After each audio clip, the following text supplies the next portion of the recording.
Benim 27 tane karakterim var ve 27 tane ayrı bir dinim var. Her karakterim ayrı bir dinim var. Uçan Spagetti Canavarı Kilisesi de vardır. Müslümanları seviyor musun? Evet, benim en yakın arkadaşım Müslüman. Zaten sadece seçilenler satanist olabilir. Normal bir insan satanist olamaz. Birisi bana gelip satanist olabilir mi? Nasıl olamaz? Öyle bir şey yok. Geçmiş beden dediğin ne? Ben milyonlarca kez dünyaya geldim. Ölüp dirilmeye inanıyorsun. Peki ölümünü hatırlıyor musun hiç? Ben bunu milyonlarca kez yaşadığım için zaten kendimi baga soktum. Şu an hatalı sürüm diyebilirsiniz bana yani. Zebani diye de bir şey yoktur diyemem, var. Ama öyle bir şey değil, gördüğünüz bir şey değil. Öyle pembe at falan uçan bir şey değil. Ne yazacak bu kitabın içinde? Onu söyleyemiyoruz. Yok, biz dana kesmiyoruz, Müslüman bayram gibi kutlamıyoruz. Biz hayvanlara zarar vermiyoruz. Tamam, o zaman et yemiyorsundur. Yiyorum. Afiyet olsun. Sen din savunmuyorsun. Neyi savunuyorum? Sen din savunmuyorsun. Hadi bak biliyorsun. Sen din savunmuyorsun. Neyi savunuyor? Sen din savunmuyorsun. Sen bilirsin, bu şekilde yayınlarım. Yer altında kalmaya devam edin. Evet efendim, yer altına hoş geldiniz tekrardan. Ben Deniz Muhammed Bahçecik. Serimiz devam ediyor ve bu hafta yine bir satanist arkadaşla birlikteyiz. Hoş geldin. Hoş bulduk. Tanımak istiyoruz seni biraz. Öncelikle Kestanable Diyar Zonguldak'a selamlar. Ben makarna canavarı. Konyalı makarna canavarı. Geçen videoda bir tane insan var. İnsan evladı. Adı neydi onun? Konnichiwa. Muğlalı. O ben değilim. O benim ikizim. Şu an ben kendi üst benliğimle geldim. İşlerimi anlatmamı ister misin? Dinlemek istiyoruz seni. Ancak öncesinde lütfen bu programda dalga geçeceksen ve troll yapacaksan bu programın yayınlanmayacağını bilerek bunu yap. Tamam. Eğer trolle dönerse bu olay, yani video troll olursa yayınlanmayacak. Ciddi ve benliğinle gel. Hani ikinci benliğin falan var diyordun ya. Gerçekten var ama. Tamam, soracağız. Şimdi öncelikle programımızın yayınlandıktan sonra kaldırılmayacağını, bu programın hiçbir şekilde değişik olmayacağını, yani kaldır, sil vesaire bu gibi işlemlerin hiçbirisinin geçerli olmayacağını sana bildirmek isterim. Onaylıyor musun? Onu onaylıyorum. Tamam. Burada da Sözleşmeyi kabul ettiniz. katılımcı olarak Çok uzun. çok uzun değil, çok kısa. Sadece başını ve sonunu okursan mevzuyu anlarsın zaten. Bu arada benim imzam yok ki. Bu ne kadar doğru olacak? Fark etmiyor ki. Tekrardan hoş geldin programımıza. Hoş bulduk. Öncelikle seni biraz tanımak istiyorum. Ben makarna canavarı. Genelde öyle tanıyorlar. Diğer videonuzda şey diye çıkmıştım, Konnichiwa. Siz de biliyorsunuz. İş olarak dövme stüdyom var. Alt katında da ismini belirtemediğim bir stüdyo var. Buca Şirin Yer'de. Bu da gördüğünüz gibi benim dükkanımın ismi. Merak ettik, özellikle kılık kıyafet de biraz böyle dikkat çekince insan merak ediyor. Dini inancın nedir? Şöyle, satanist ama aynı zamanda pastafaryan. Benim 27 tane karakterim var ve 27 tane ayrı bir dinim var. Her karakterim ayrı bir dinim var. Bir şizofreni belirtisinden bahsediyorsun. Şizofrenlik diyemeyiz de diyebiliriz aslında. Şizofrenler deli insanlar değildir. 27 farklı karakter. Evet. Yani bu delilik olmuyor aslında bakarsanız. Hepsiyle de tanıştım bu arada. Hepsiyle birebir tanışıyorsun. Peki şu anki konuştuğumuz karakterin dini inancı nedir? Hangisi olmasını istersin? Bu bir seçenek değildir, yani sen istersin ve biz o inanca Pastafare. sahip oldun. Pastafare. O ne demek oluyor? Açılımı ne? Makarna canavarı. Makarna canavarı. Uçan Spagetti Canavarı Kilisesi de vardır. İşte o da şey. Ben Ben bu bunu konuya Türkiye da, uyarlaması bu cemaat konuya da olarak- birazdan geleceğim. Makarna canavarı meselesine, ama aslında satanistin, doğru mu? Öyle. Dövmelerinin ve taktığın materyallerin bir anlamı var mı? Tabii ki çoğunun bir anlamı var. Mesela örnek dövmelerinden bir tanesinin şu anlamı var diyebileceğin kesin. Özellikle mesela bunları bilerek yaptırdım. İki çift, siz yapıyorsunuz x2. 10 mantığını düşünün. Bu pentagram. Bu makarna canavarı. Bu sağ eli temsil ediyor, bu sol eli temsil ediyor.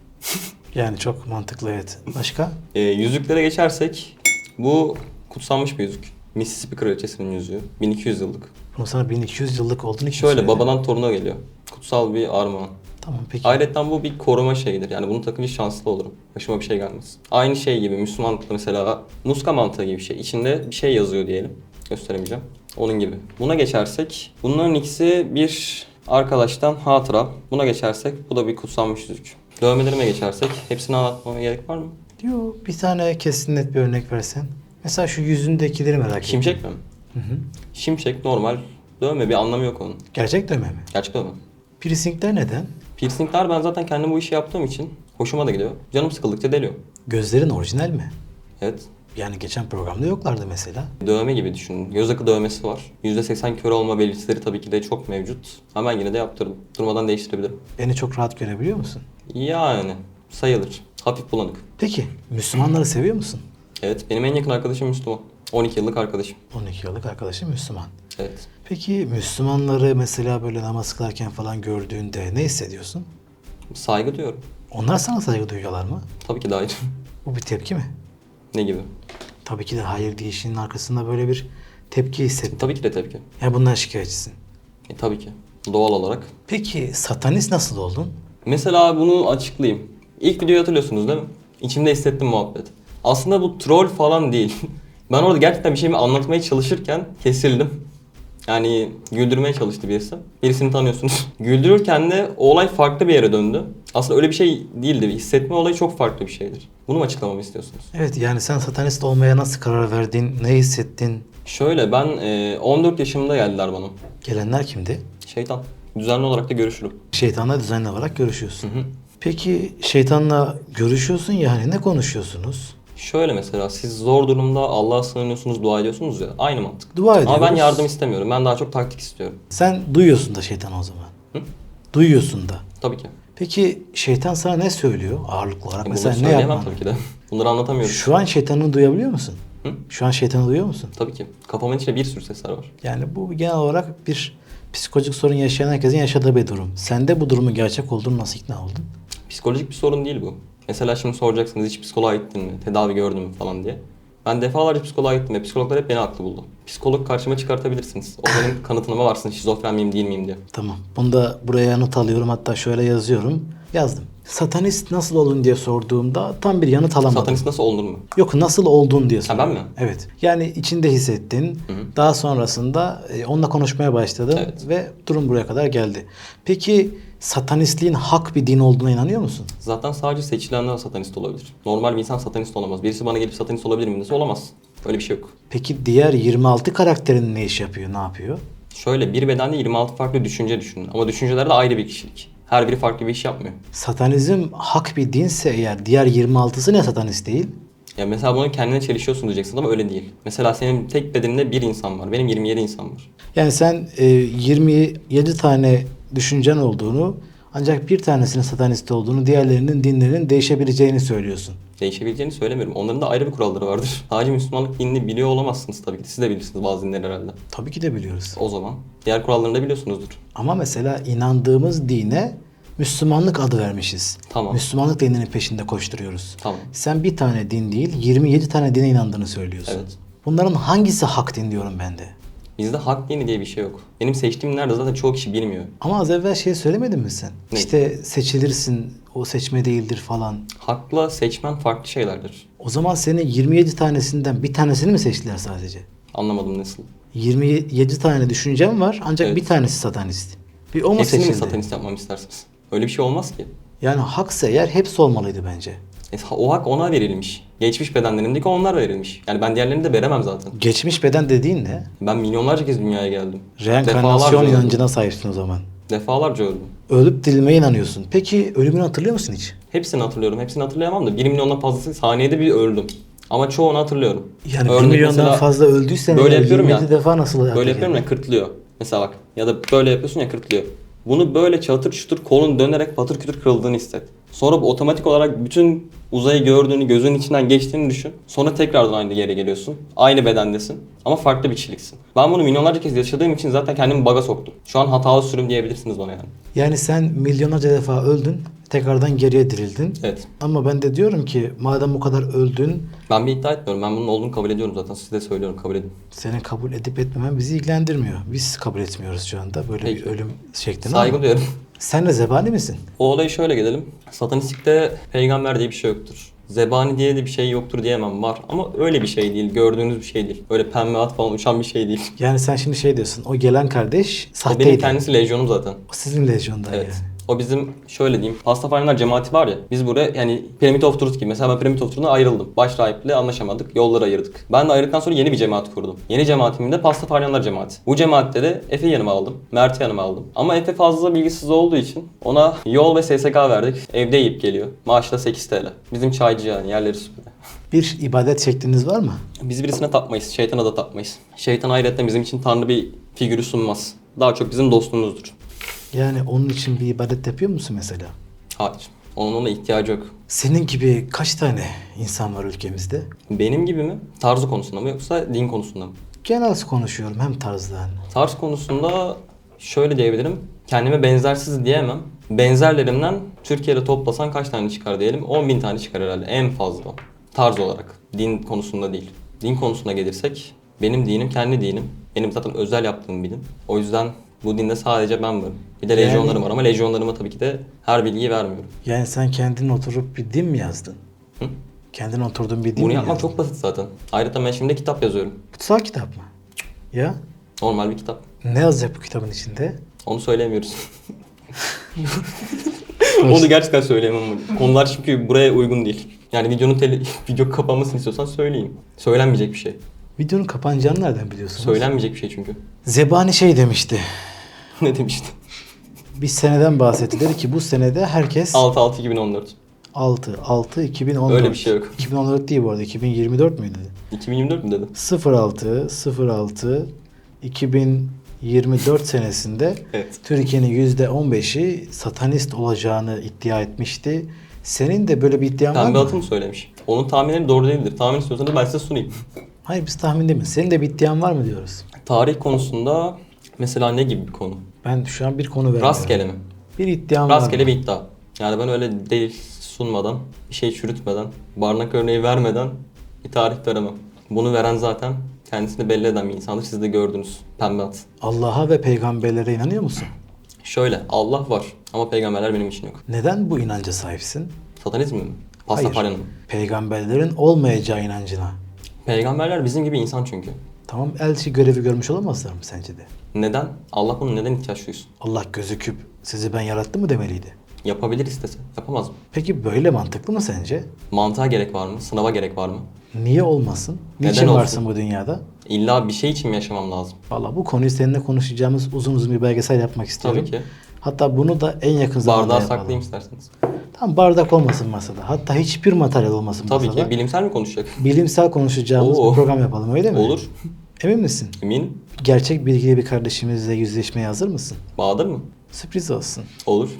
Zevkle bekliyorum. Şeytan senin için ne anlam ifade ediyor? Şeytan figür olarak mı? Dini olarak mı? Şeytan bütünüyle sizin için ne anlam ifade ediyor? Benim için bir dost. O kadar. Her şeyi de söyleyemem burada tabii ki. O yüzden ondan söyleyebiliyoruz, ondan söyleyemiyoruz demek istedim. Yoksa Bunu bilgisiz söyleyemiyoruz birisi değildir maalesef. yani kendisi. Az evvel bilgisiz olduğunu söylemiştin.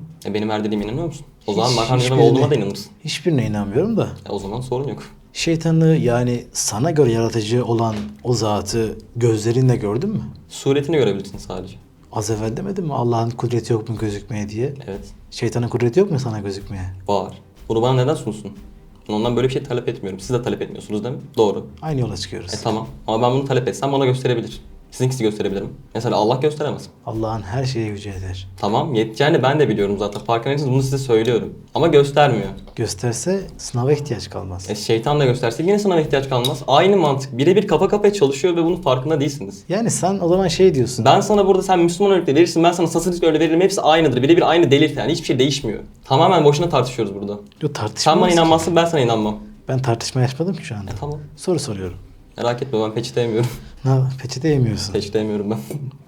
Peki satanist denilince akla hep senin gibi modeller geliyor. Evet. Boynunda zincirler, evet. her Bunu yerinde açıklayayım. piercingler vesaire. Bunun için tüm benim tarzdaki insanlardan özür diliyorum öncelikle. Çünkü bu şeyi ben yarattım. Bu tarzdan işte tarzın böylesi şöylesin falan diye. Şimdi insanlar beni böyle gördükçe satanistsin diyorlar ya. Ateist, Allahsız, kitapsız. Hep böyledir tarzdan dolayı. Bunun sebebi de şimdi tarzın değişik olan yani tarzı değişik olan bir insan bakılır. Ben bakılmaktan rahatsız olmam. Mesela ben dikkat çekmeye de çalışmam. Bu çok farklı bir konudur. Dikkat çekmeye çalışmadığına emin misin? Eminim. Niçin böylesin o zaman? Her insan kendi sevdiği şeyi yapamaz mı? Dikkat çektiğini bile bile mi? Ben dikkat çekmiyorum ki. İnsanlar dikkatimi çekiyor belki de. Dikkat çekmeye çalışsam sağlamak istemiyorum bazılarını o yüzden yapmayacağım. Dikkat çekmeye çalışsam TikTok'a devam ederdim mesela. Bıraktın mı? Ketçap bana seni kutsasın, sen bayıl. Öyle derdim. Öyle yapıyordun zaten. Evet. Dikkat çekmeye çalışıyordum. Ama şu an çalışmıyorum. O yüzden mi buradasın? Hayır, TikTok'un boş bir platform olduğunu anladım. Peki bir programda şöyle söylediğine dikkat kesildim. Diyorsun ki kediler bizim için kutsal hayvanlardır. Evet. Doğru mu? Doğru. Ya bir kedi kesme töreni falan yok sizde o zaman. Yok biz dana kesmiyoruz, Müslüman bayram gibi kutlamıyoruz. Biz hayvanlara zarar vermiyoruz. Tamam, o zaman et yemiyorsundur. Yiyorum. Afiyet olsun. Peki şey soracağım sana. Kediye birisi bir şey yaparsa ve ben etkisiz kalırsam Evet. cezalandırırlar beni Evet. demiştin. Ceza alacağından bahsetmiştin. Hem kalben cezalandırırım hem de kurallara göre cezalandırırım. Kim tarafından? Sizce? Tahmininiz vardır herhalde. Ben ne anlatıyorum? Satanizm. Tamam. Nasıl bir cezalandırma olacak bu? Ben size bunu her şeyi Şeytan açıklayamam. sana ne yapacak? Bunu söyleyemiyoruz. Hı? Şeytan sana ne yapacak? Söyleyemez bunu. Ben sana burada her şeyi açıklarsam zaten sen satanist olmak isteyeceksin. Ben seni gruba almayacağım. Bu kadar basit yani. Dediğini söylesen. Yani ben baş şahit değilim. Önüme geleni almıyorum böyle gruba. 224 lejyon falan diye takılmıyorum. Ben icraat gösteriyorum. Tamam, icraatı soracağım birazdan. Tamam. Bu hale gelmek için ne kadar para harcadın? Ben para harcamadım. Sana şöyle anlatabilirim. Ben ne seversem direkt o işe odaklanırım. Ve onun üstüne giderim. Gittiğim için de her şey hemen hemen bedavaya gelir. Örnek dövmeye özendim. Ben de özenirim. Ben de insanım ya. Direkt böyle yaratılmıyorum. Dövmeye özendim, dövmeci oldum. Piercing özendim, piercingçi oldum. Birazdan kuaförlük yaptım, güzellik merkezlerine çalıştım. Ben çoğu işi yaptım. Her işte dallarında da çalıştım. Ama çalışmak bana göre bir şey değil. Ben kolay para seven birisiyim. O belli canım. Hı hı. Peki senden bu programda bir şey istesem bunu yapar mısın? Ne gibi bir şey? Ben senden bir şey istesem bunu yapar mısın? Ne olduğunu söylemeden niye yapayım? Mantıksız Yani bir şey senin bu. şeytanın mesela sana şu an uyarı versin. Desin sana şöyle bir şey isteyecek. Tamam, ben de sizin Allah'ınızdan istiyorum. Tamam, ne istiyorsun? Bana bir uyarı versin sizin dediğiniz gibi. Siz de bana delil sunun. Siz bana bunu sunun, ben de size burayı sunacağım. Ben diyorum ki ben senden bir şey rica etsem yapar mısın programımızda? Ben senden bir şey rica etsem yapar mısın? Yaparım. Emin misin? Evet, eminim yaparım. Kabul.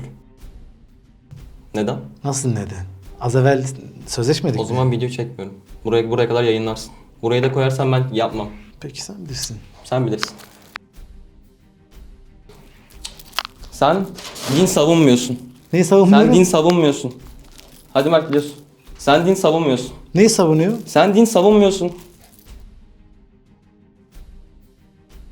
Kanka ben sana Sana şarkı- çok saygı duyuyordum ama şu an saygını kaybettin gözümden. Sen bilirsin. Ben sana şarkı dedim. Çok yanlış yaptın. Sana söylüyorum. Kanka üstündeki mikrofon alayım. Yaptığın çok yanlış. Sana çok saygı Kanka ben duyuyorum. sadece sana mikrofon çok saygı duyuyorum. şey de aldım. Mıknatıs da al, düşmesin. Kanka, Sen bilirsin, bu şekilde yayınlarım.